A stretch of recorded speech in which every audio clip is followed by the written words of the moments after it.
All right, here we go. We have baseball royalty in the building. Jose Canseco. Where? Welcome to VladTV. Hey, man, look, I got to say, it's such an honor to actually speak to you because growing up in the Bay Area, you were such a larger-than-life figure. I mean, bigger than baseball itself.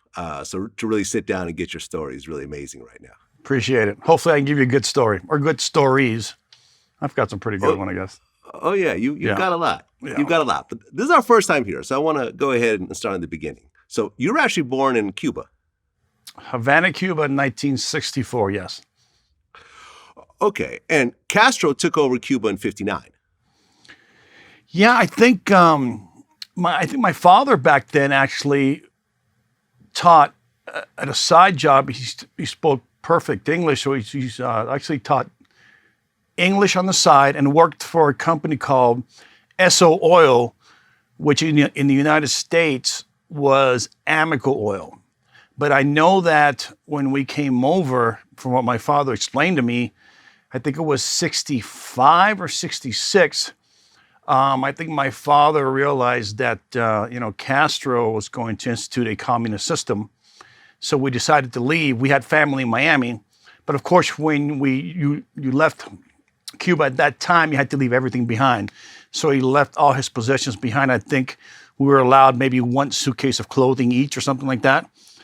So we went to Miami, stayed with, at the time, his sister was in Miami, some family members, and he had to really start all over again. Okay. And did the family have any really bad experiences with Cuba in terms of like what Castro did with like the torturing and everything else like that, or not so much? No, the torturing came when I got married the first time.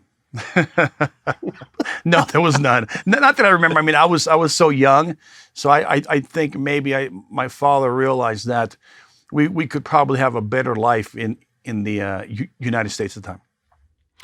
Okay, so you grew up in Miami. Now, as a teenager, were you a good kid? Did you get in trouble, or just focused on baseball? I was a good kid, extremely shy, extremely quiet. I think I remember getting, straight A1As to I think ninth grade. I remember getting one B1A and I started crying because I was a straight A student. And I think when I got into high school, I actually found girls and got involved with this one particular girl. My grades just went down the shitter. Can you cuss on this show? Yeah, go ahead. Yeah, they got so bad. I think I flunked every class. Imagine, I'm fluent in Spanish. I even flunked Spanish.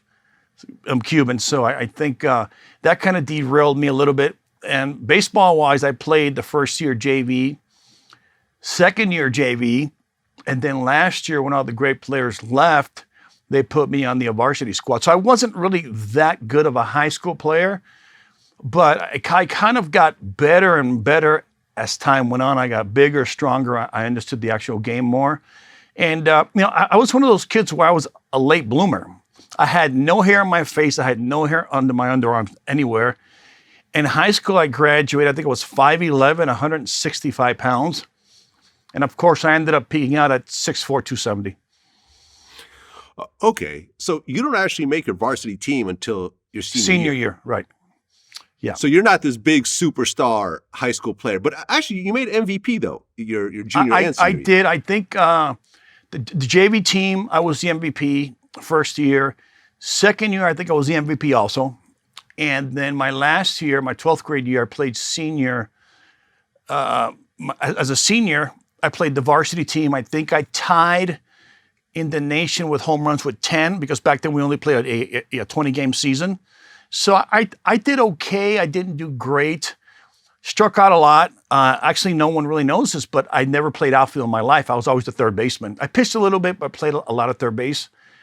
And then I was drafted to the minor leagues. And as a young kid, I think I was still 17, I decided to try out the minor leagues. I got a $10,000 signing bonus, which back then for me, that was amazing. I bought my first car with it and decided to go the minor league route. Okay. Was there a reason why you didn't go to college at that point? Really no offers. I didn't have any type of, I think maybe a junior varsity at the time. was looking at me, but I was so young. I really had no offers at the time, and wasn't really into school. Didn't really like school. Didn't really like the structure. So I said, you know what? Let me try the minor league system. Of course, they entice you with a $10,000 signing bonus, and back then, $10,000 for me was wow. It was a lot of money.